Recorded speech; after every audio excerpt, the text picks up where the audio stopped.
ओम शांति।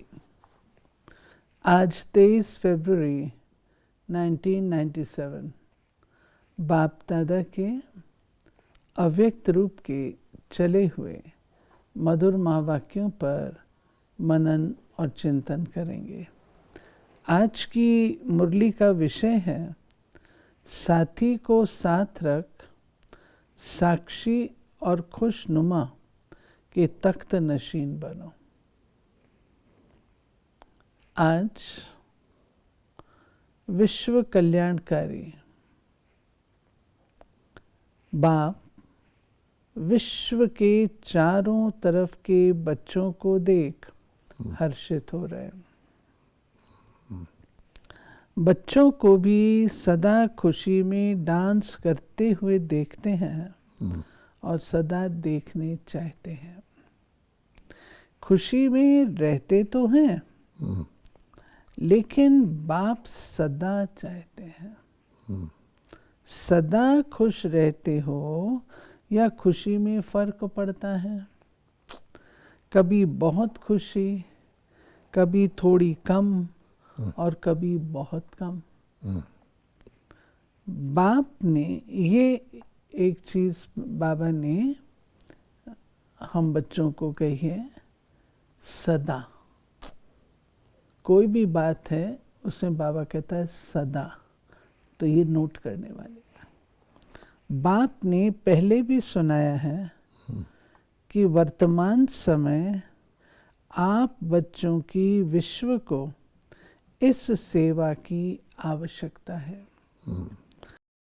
कितना भी कोई भटकता हुआ, परेशान, दुख की लहर में आए, खुशी में रहना असंभव भी समझते हो, लेकिन आपके सामने आते ही आपकी मूर्त, आपकी वृत्ति, आपकी दृष्टि आत्मा को परिवर्तन कर ले। आज मन की खुशी के लिए कितना खर्चा करते हैं, कितने मनोरंजन के नए नए साधन बनाते हैं। वो है अल्पकाल के साधन, और आपकी है सदा काल की सच्ची साधना। तो साधना उन आत्माओं को परिवर्तन कर ले, हाय हाय ले आवे और वहाँ वहाँ लेकर जाए। वाह कमाल है परमात्म आत्माओं की। तो ये सेवा करो। समय प्रति समय जितना अल्पकाल के साधनों से परेशान होते जाएंगे, ऐसे समय पर आपकी खुशी उन्हों को सहारा बन जाएगी, क्योंकि आप हैं ही खुश नसीब। खुश नसीब हैं या नहीं? अधूरे तो नहीं, हैं ही खुश नसीब। आप जैसा खुश नसीब सारे कल्प में कोई आत्माएं नहीं। इतना नशा चेहरे और चलन से अनुभव कराओ। करा सकते हो या कराते भी हो। तो सार ये निकला कि अपनी आंतरिक खुशी जो तपस्या से, साधना से प्राप्त होती है, वही दुनिया को चाहिए। कि दुनिया में अनेक प्रकार के फिक्र वाले लोग, दुख वाले लोग, परेशानी वाले लोग, जो अल्पकाल की सांसारिक साधनों से थोड़ी बहुत खुशी लेते हैं, आए, लेकिन आपकी खुशी की झलक और फलक से वो चेंज हो जाए।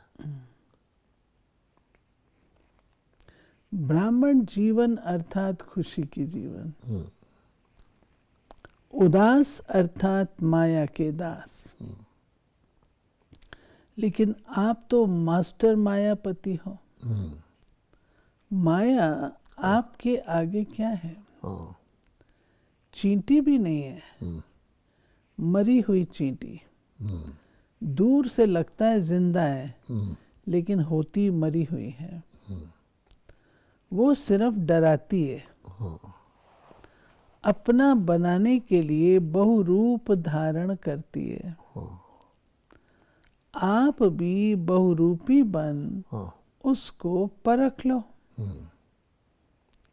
बाप दादा सदा हर एक बच्चे को खुश नसीब के नशे में, खुशनुमा चेहरे में, खुशी की खुराक से तंदुरुस्त, सदा खुशी के खजानों से संपन्न देखने चाहते हैं।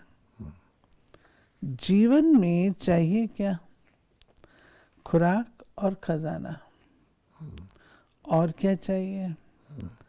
तो आपके पास खुशी की खुराक है या स्टॉक कभी खत्म हो जाता है? खुशी का खजाना अखुट है। अखुट है ना? और जितना खर्चो उतना बढ़े। एक ही बात पक्की रखो, मुझे खुश रहना है। तो बातें क्या लगेंगी? खेल। और अपनी खेल देखने की साक्षीपन की सीट पर सदा स्थित रहो। बाप दादा ने पहले भी 2 शब्द सुनाए, साथी और साक्षी। जब बाप दादा साथ है तो साक्षीपन की सीट सदा मजबूत रहती है। लेकिन साथ को ऐसे समय पर यूज नहीं करते हो, किनारे कर देते हो। बाप दादा तो खेल देखते हैं। बाप साथ बैठे हैं और अपनी परिस्थिति में उसको सामना करने में इतना मस्त हो जाते हैं जो देखते नहीं है साथ में कौन है। बाबा स्वयं के लिए कह रहे हैं कि मैं होता साथ में हूँ, लेकिन बच्चे इतने मस्त हो जाते हैं जो देखते ही नहीं कि साथ में बाबा भी है। मदद नहीं लेते ना। बाबा कहता है कि मेरे साथ का युद्ध नहीं करते, परिस्थिति में लग जाएंगे, युद्ध करने लग जाएंगे, लेकिन बाबा के साथ की मदद नहीं लेंगे, भूल जाएंगे। बाप को अच्छा नहीं लगता। राजे महाराजे विश्व राजे हो ना। राजा कहाँ बैठता है? तख्त पर बैठता है ना। जब प्रैक्टिकल में राजा के नशे में होता है तो तख्त पर बैठता है। तो साक्षीपन का तख्त छोड़ो नहीं। जो अलग अलग पुरुषार्थ करते हो उसमें थक जाते हो। आज मनसा का किया, कल वाचा का किया, संबंध संपर्क का किया तो थक जाते हो। एक ही पुरुषार्थ करो कि साक्षी और खुशनुमा तख्त नशीन रहना है। वो राजे तो कभी तख्त पर बैठते, कभी नहीं बैठते। साक्षीपन का तख्त ऐसा है जिसमें हर कार्य करते भी तख्त नशीन उतरना नहीं पड़ता।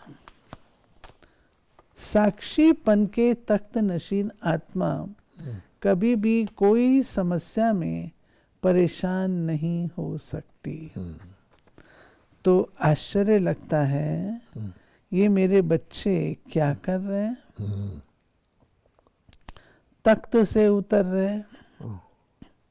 जब तख्त नशीन रहने के संस्कार अब से ही डालेंगे तब विश्व के तख्त पर भी बैठेंगे। रॉयल्टी के संस्कार अभी से भरने हैं। विनाश होना है अचानक। पूछ कर नहीं आएगा कि हाँ तैयार हो। आपको पहले माया और ही अलबेला बनाएगी, फिर अचानक विनाश होगा। अलबेले कभी भी किसी भी बात में नहीं बनना। चारों सब्जेक्ट में अलर्ट। अभी जितनी शक्ति चाहिए, जैसी चाहिए उतनी जमा कर लो। सबको खुली छुट्टी है, खुले भंडार है। पेपर के समय टीचर व प्रिंसिपल मदद नहीं करता। ये बहुत अच्छी मिसाल है कि टीचर का काम है पढ़ाना, इम्तिहान देने के लायक बनाना, लेकिन जब पेपर होता है उस समय टीचर मदद नहीं करेगा, ना प्रिंसिपल करेगा, बड़ा टीचर नहीं करेगा। तो करते क्या कि पेपर के समय मदद मांगते हैं। कोई कहे कि मास्टर जी मुझे पेपर देने में हेल्प कर दो, तो मर्यादा भी नहीं है ना, पेपर आपको देना है। विश्व के अनेक देशों के करीब 1000 भाई बहन इस सभा में उपस्थित हैं। सेवा का उमंग उत्साह बहुत अच्छा है, सिर्फ कभी कभी अपने ऊपर सेवा का थोड़ा सा बोझ उठा लेते हो। बोझ नहीं उठाओ, बोझ बाप को दे दो। बोझ तब लगता है जब बाप साथ नहीं है। मैंने किया, मैं करती हूँ, मैं करता हूँ, तो बोझ हो जाता है। बाप साथ है, बाप का कार्य है, बाप करा रहा है, तो बोझ नहीं होगा। हल्के हो, नाचते रहेंगे। सेवा का उमंग उत्साह अच्छा है, और ये भी रिजल्ट बाप के पास है। अभी थोड़ी सी बात में हलचल में आने की परसेंटेज बहुत कम है। ये बाबा विदेशियों के लिए विशेष रूप से कह रहे हैं। मेजॉरिटी ठीक है, अभी नाजुकपन छोड़ते जा रहे हैं। बाप दादा को रिजल्ट देख करके खुशी है। शुरू में तो जब कोई फॉरेनर आता है तो पहले तो उसको कल्चर का आता है, इंडियन कल्चर आदि, है ना, यहाँ के रहन सहन के तरीक़ों से उसका फ़र्क होता है। लेकिन बाबा कहता है अब काफ़ी समय से आ रहे हैं, 1000 आए हैं माउंट आबू में, तो वो काफ़ी उस प्रकार की चीज़ें से मुक्त हो चुके हैं। अभी छोटे छोटे माइक भी तैयार कर रहे हैं। अभी छोटे माइक हैं, लेकिन छोटे से बड़े तक भी आ जाएंगे। बाप दादा को याद है, आदि में ये विदेशी टीचर्स कहती थी कि वीआईपीज को मिलना ही मुश्किल है, आना तो छोड़ो, मिलना ही मुश्किल है। अभी सहज हो गया, क्योंकि आप भी वीवीआईपी हो गए, तो आप के आगे वीआईपी क्या है। विदेश में ये बहुत अच्छा तरीका है। जहाँ भी सेंटर खुलता है वहाँ के ही लौकिक कार्य भी करते हैं, सेंटर भी चलाते हैं। कैसे चलेगा, कौन चलाएगा, ये प्रॉब्लम कम है। लौकिकपन नहीं हो, अलौकिकपन है तो लौकिक कार्य में भी समर्पण हो। जो निमित्त लौकिक समझते हैं और रहते अलौकिकता में हैं, ऐसी आत्माओं को डबल क्या पदम मुबारक है। बाबा कहते हैं कि लौकिक काम भी करते हैं, ईश्वरीय सेवा भी करते हैं, तो उनको समर्पित ही गिनेंगे, क्योंकि लौकिक को वो निमित्त मात्र समझते हैं और अलौकिक को महत्व देते हैं, उसको समर्पित ही गिना जाएगा। तो बाबा कहते हैं ऐसी आत्माओं को जो लौकिक को सिर्फ निमित्त मात्र समझते हैं, वो बहुत बहुत मुबारक हो। और ही बाबा कहते हैं डबल प्रॉब्लम बना रहे हो। हाँ, सिर्फ ट्रस्टी होकर रहना, मैं पन में नहीं आना। मैं इतना काम करती हूँ, मैं पन नहीं, करावन हार करा रहा है। मैं इंस्ट्रूमेंट हूँ, पावर के आधार पर चल रही हूँ। सभी डबल विदेशी खुशनुमा हो, हाथ की ताली बजाओ। अभी मधुबन में तो माया नहीं आती है ना, दिल्ली वालों ने भी अच्छा संदेश दिया। बाप दादा को विशेष ये खुशी है कि संगठित रूप में निर्विघ्न होकर कार्य किया। इसकी मुबारक हो। अथक मन लक्ष्य रखा, उस लक्ष्य की सफलता हुई। प्राइम मिनिस्टर आना, प्रेसिडेंट आना या कोई का भी आना, ये लक्ष्य की सफलता है। ये प्रोग्राम शायद 90 कौन सा ईयर है ये? 7। 97 में शायद इंदिरा गांधी स्टेडियम में पहली बार बड़ा प्रोग्राम इतना दिल्ली ने किया था, जिसमें प्रेसिडेंट ऑफ इंडिया, उस समय डॉक्टर शंकर दयाल शर्मा होते थे, और prime minister of India ST. Dave Gowda, और उनके गुरु थे धर्म गुरु वो, और साथ साथ कुछ मुझे याद आता है डॉक्टर मनमोहन सिंह, जो कि उस समय अपोजिशन के थे, लेकिन वो फॉर्मर फाइनेंस मिनिस्टर थे, वो भी आए थे। और भी शायद दिल्ली सरकार से भी कुछ दिल्ली के पता नहीं मुख्यमंत्री इत्यादि, तो गवर्नर भी आए और मुख्यमंत्री और गवर्नर दिल्ली के भी आए थे। तो सचमुच एक जिसको कहते हैं माइलस्टोन, एक बहुत बड़ा रिमार्केबल प्रोग्राम, ख़ास तौर पे जिसमें प्रेसिडेंट और प्राइम मिनिस्टर भी आए। मेरे ख्याल में इतिहास में पहले कभी हुआ भी नहीं है और शायद होगा भी नहीं, लेकिन वो उस प्रोग्राम में वो आए थे इंदिरा गांधी स्टेडियम। उसका बाबा बता रहे हैं। जब लक्ष्य एक होता है कि हम सबको उंगली देनी है और खुशी खुशी से करना है,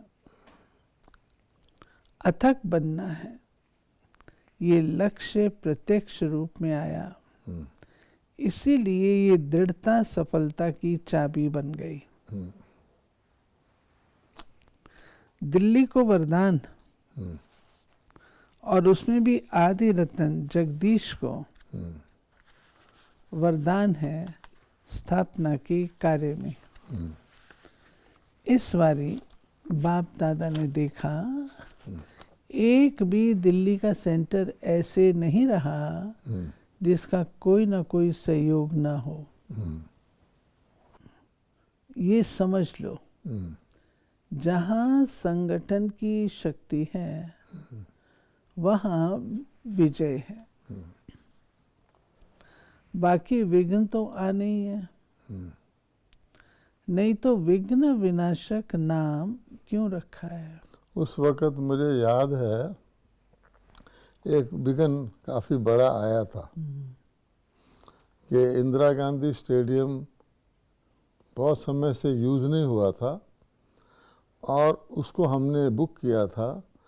तो उसका जो स्टेज था जहाँ पर ये वीआईपीज़ को आना था, प्रेसिडेंट प्राइम मिनिस्टर को, तो स्टेडियम में उनकी सिक्योरिटी वाले पहले आके चेक करते हैं। तो प्राइम मिनिस्टर की सिक्योरिटी वाले पहले आए थे और उन्होंने कहा कि इसकी छत पे जहाँ जितना बड़ा स्टेज है वहाँ आप लोग एक नेट लगाओ, क्योंकि किसी भी कबूतर इत्यादि के और भी किसी भी चीज़ के गिरने का खतरा है, पॉसिबिलिटी है। तो आप इसको सिक्योर करने के लिए वीआईपी इंडिया के आ रहे हैं, एक नेट लगाओ। तो मुझे याद है हमने मेरठ से खास नेट मंगा के लगाया था। लेकिन जो प्राइम मिनिस्टर के सिक्योरिटी थी प्रेसिडेंट की, उन्होंने यही पॉइंट उठाकर कि स्टेज के ऊपर उस प्रकार की संभावना है, उन्होंने उसको ना कर दिया था। और देर रात तक, अगले दिन प्रोग्राम होना है, प्रेसिडेंट को तो उनके नीचे वाले जो कहते हैं उनको मानना ही पड़ता है, तो उन्होंने मतलब ना कर दिया था।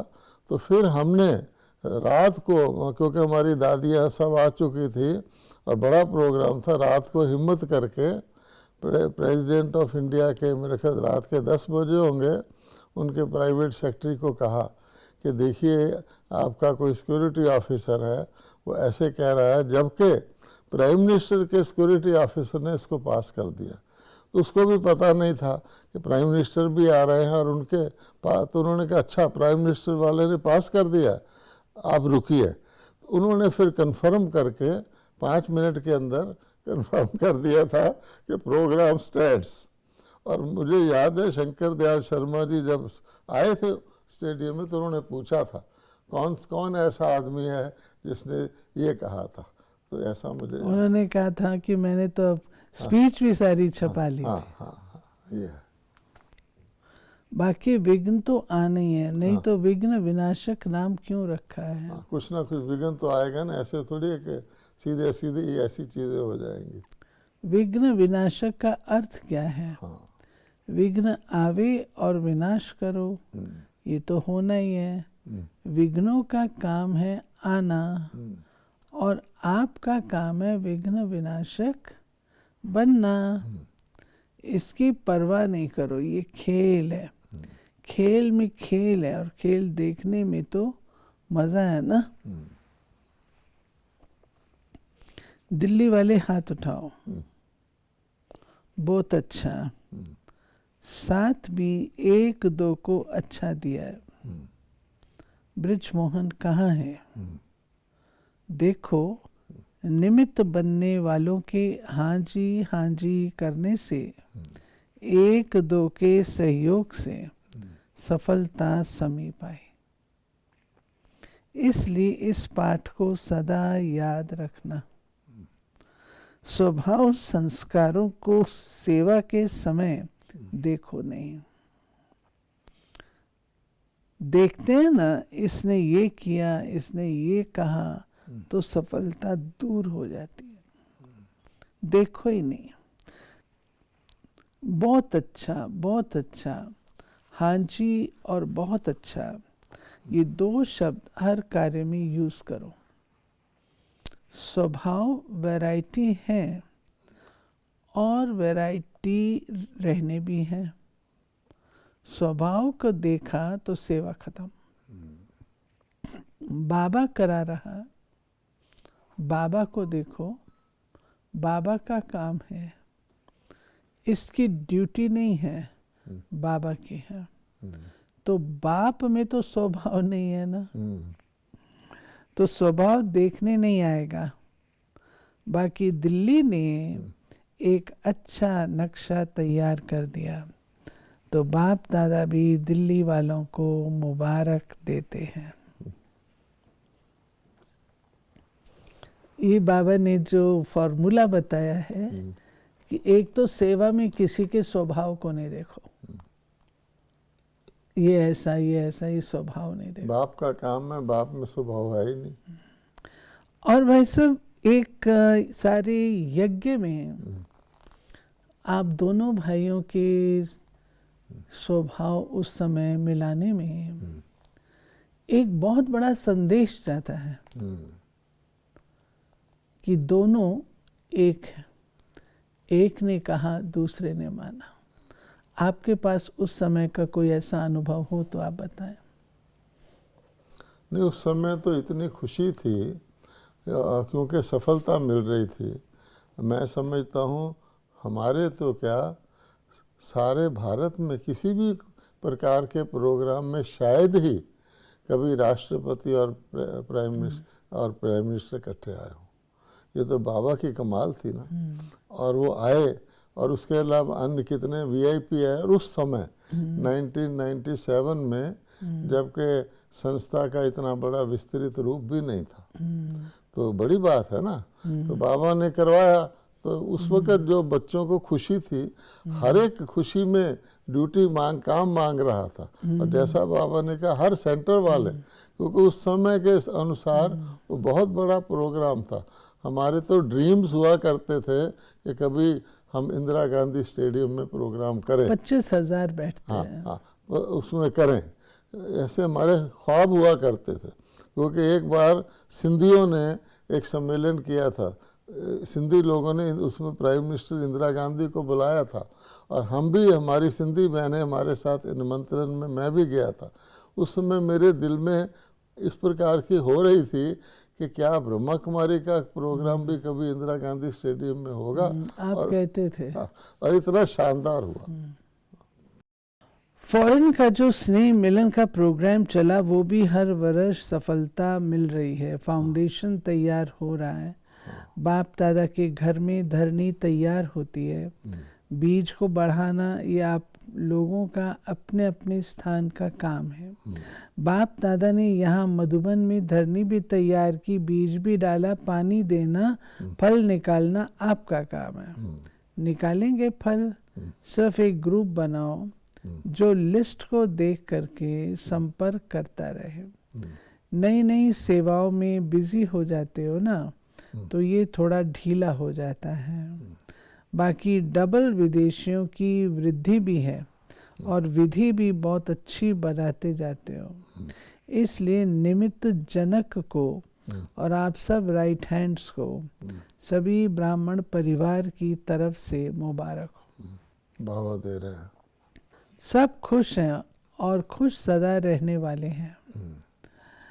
ऐसे है ना, बाप दादा ठीक कहता है। कोई पेपर आएगा तो चेहरा बदल जाएगा? नहीं, बदले नहीं। उस समय पता है क्या होता है, बाप दादा को क्या दिखाई देता है? जैसे आजकल का फैशन है, स्वांग बनाते हैं तो और शक्ल लगा देते हैं। उस समय जैसे आप लोगों का चेहरा ओरिजिनल नहीं होता, मास्क लगा देते हो। कोई लोभ का, कोई मोह का, कोई अभिमान का, कोई मैंपन का, कोई मेरेपन का, चेहरे ही बदल जाते हैं। फिर परेशान होते हैं ना। दूसरा फेस अगर लगा लो तो परेशान होते हैं ना, गर्मी लगती है ना, ये क्या पहना है। तो और फेस नहीं लगाओ, अपना ओरिजिनल स्वरूप का चेहरा सदा रखो। बाप दादा के पास हर एक के बहुत फोटो हैं। यहाँ साकार दुनिया में तो जगह ही नहीं है जो आपके फोटो रखे। अच्छा, एक सेकंड में बिल्कुल बाप समान अशरीरी बन सकते हो, तो एक सेकंड में फुल स्टॉप लगाओ और अशरीरी स्थिति में स्थित हो जाओ। बाप दादा ने 3 मिनट ड्रिल कराए। अच्छा, ये सारे दिन में बार बार अभ्यास करते रहो। अच्छा,